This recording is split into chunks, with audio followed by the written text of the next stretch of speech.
Voice mail technique, ये चौथा तरीका है। चौथा हाँ वॉइस मेल टेक्निक। हाँ। इसमें क्या होता है सर कि आपके फोन में एक फीचर होता है वॉइस मेलिंग, कि यदि आप बिजी हैं तो सामने वाला एक मैसेज रिकॉर्ड करके छोड़ सकता है।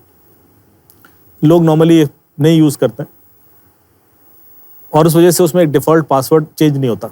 जो मैं आपका वॉइस मेल मैं भी सुन सकता हूँ यदि मुझे आपका पासवर्ड पता है तो। ओके।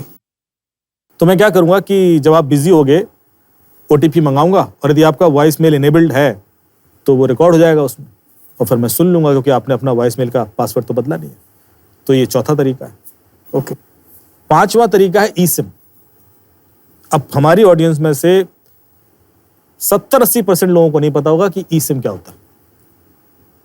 ई सिम एक वर्चुअल सिम होता है। जो आपका फिजिकल सिम है, जो आप सिम स्लॉट में डालते हैं, उसकी जगह आपको एक क्यूआर कोड दे दिया जाए।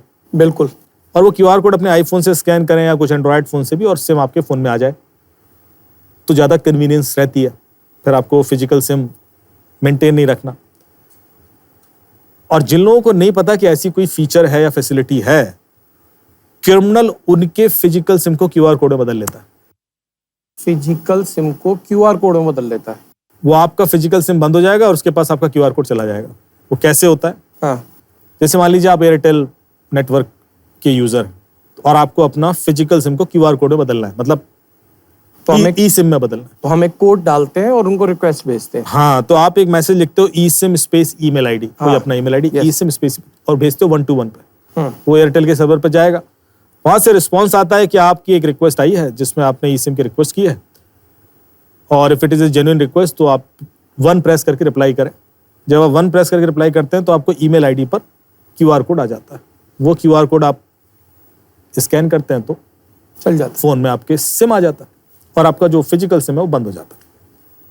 अब क्रिमिनल क्या करता है? क्रिमिनल जो आपको पहला मैसेज है वो स्पूफ कर देता है। अब स्पूफिंग क्या होती है? आपके नंबर से मैं किसी को भी कॉल कर सकता हूं, आप ही के नंबर से। आप ही का नंबर दिखाई देगा उसको। इसको बोलते हैं कॉल स्पूफिंग। एक सज्जन है जो तिहाड़ जेल में बंद है। हाँ। वो गृह मंत्री जी के नंबर से कॉल लगाते थे। क्या बात है।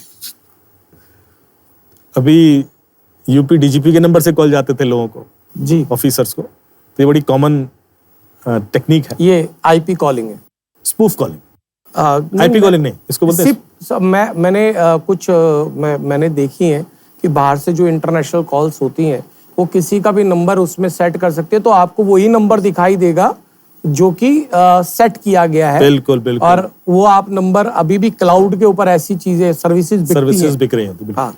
तो इसके पीछे जो टेक्निक है वो आप बिल्कुल सही जगह पहुंच गए। वो सिप ओवर वाइप। हाँ। आईपी कॉलिंग इसलिए बोलते हैं हाँ। क्योंकि ये लोग क्या करते हैं, एक एक्सचेंज सेटअप करते हैं और एक सिप सर्वर सेटअप करते हैं जो वाइप सर्वर होता है। हाँ।